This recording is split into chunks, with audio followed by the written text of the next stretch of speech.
और उसके ससुराल वाले उनके घर आते हैं। खाना खाने के बाद सब लोग बैठकर बातें कर रहे होते हैं। और सीमा, कैसी हो? ठीक हूँ भाभी, आप कैसी हो? मैं भी ना बढ़िया हूँ।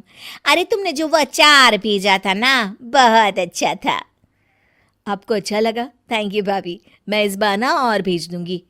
अरे नहीं नहीं, और मत भेजना। मम्मी जी को कुछ खास पसंद नहीं आया, ऐसा वो कह रही थी। अच्छा, क्या कह रही थी मम्मी अचार के बारे में? अचार के बारे में तो नहीं कह रही थी, वो तुम्हारे खाने के बारे में कह रही थी कि सीमा को अभी तक ठीक से खाना बनाना भी नहीं आया। क्या? मम्मी ने ऐसा कहा? हाँ, पर कोई नहीं ना सीमा, तुम बुरा मत मानो, मुझे तो अचार बहुत पसंद आया। हाँ, मम्मी को तो मेरा कोई काम पसंद ही नहीं आता। मेरे हर काम में बस कमियां ही ढूंढती रहती हैं। सीमा और उसके ससुराल वाले अपने घर जा रहे होते हैं। तब मधु की सास कहती है, अच्छा सीमा बेटा, अपना ख्याल रखना। हाँ हाँ ठीक है मम्मी। सीमा रूखेपन से जवाब देकर वहां से चली जाती है। अरे, सीमा को क्या हो गया बहू? कुछ कहा क्या उसने? अब पता नहीं माँ जी। मधु अपनी सहेली संजना से बात कर रही होती है। अरे तुझे पता है, मैं ना शीला की पार्टी में गई थी उस दिन। तेरे बारे में पता नहीं वो लोग क्या क्या बातें कर रहे थे, मुझसे तो सुना भी नहीं गया। हाँ, अच्छा, क्या कह रहे थे वो लोग? शीला कह रही थी कि जब भी मैं संजना को पार्टी में बुलाती हूँ वो आती ही नहीं, उसे पैसों का बड़ा घमंड है भाई। क्या? उसने ऐसा कहा? मैं अभी उससे बात करती हूँ। अरे छोड़ ना, उसकी बात ही नहीं करनी हमें, छोड़, चल छोड़। मधु अपनी सहेली से बात कर रही होती है, तभी उसका पति सचिन आ जाता है। अच्छा संजना, मैं ना तुमसे बाद में बात करती हूँ, ठीक है? मधु, इधर आओ। क्या हुआ जी? अरे पता नहीं क्या हो गया है, सीमा माँ से बात ही नहीं कर रही। तुमसे कुछ कहा था क्या उसने? नहीं तो जी, उसने तो कुछ नहीं कहा मुझे।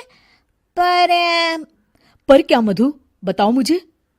जब ना हम सब बाहर बैठे थे तो मधु की सास मुझसे आकर बोली कि अब तुम लोग भी एसी खरीद लो, गर्मी बहुत लगती है यहाँ आकर।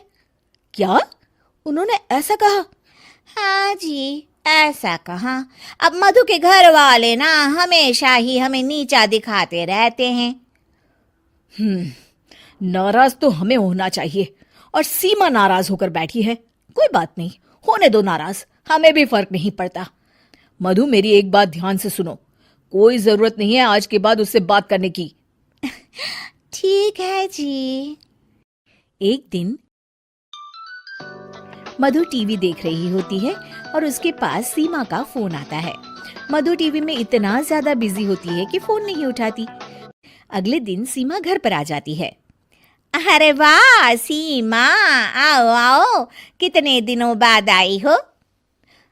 हाँ हाँ, आप लोग तो मुझे भूल ही गए हैं ना बुलाते हैं ना फोन उठाते हैं। अरे ऐसा कुछ भी नहीं है, क्या हुआ सीमा, बताओ मुझे। आप लोगों को तो कुछ फर्क ही नहीं पड़ता। सीमा रोने लगती है और अपने कमरे में चली जाती है। तभी सचिन भी वहां आ जाता है। रुकिए जी, मैं बात करती हूँ सीमा से। मधु सीमा को समझाने जाती है और उसकी सास और सचिन दरवाजे के बाहर खड़े होकर सारी बातें सुनने लगते हैं। अरे छोड़ ना सीमा, तेरे भैया की तो आदत ही है बात का बतंगड़ बनाने की। मैंने उन्हें बताया भी कि सीमा के घर वालों को गर्मी लगती है, जब वो लोग आते हैं तो हमें एक एसी ले लेना चाहिए। तो उसमें भड़क गए, कहने लगे उन्हें अपनी अमीरी पर बड़ा घमंड है। मधु की सास और सचिन ये सब सुनकर चौंक जाते हैं कि मधु ये सब क्या बोल रही है। शायद मेरी ही गलती है, मुझे यहाँ आना ही नहीं चाहिए था भाभी। अरे नहीं नहीं मधु, तू क्यों नहीं आएगी, ये घर तेरा भी तो है ना। माना कि मम्मी जी तेरे हर काम में कमी निकालती रहती हैं, पर तभी अचानक सचिन और उसकी सास कमरे में आ जाते हैं और मधु उन्हें देखकर चौंक जाती है। मम्मी जी, मैं ना सीमा को बस समझा रही थी कि वो कहीं ना जाए। समझा रही थी या भड़का रही थी? हाँ, तुम इतनी बड़ी चुगलखोर हो मधु। हर किसी की बुराई करती हो, सबके बारे में झूठ बोलती हो ताकि हमारे बीच झगड़ा हो। मुझे नहीं पता था कि मेरे सामने तुम्हारा ऐसा रूप भी आएगा। मुझे माफ कर दीजिए जी। आपने मुझसे भी झूठ बोला भाभी। उन तीनों के सामने मधु की पोल खुल जाती है और वो सर झुकाए खड़ी रहती है। लेकिन अब कर भी क्या सकती है?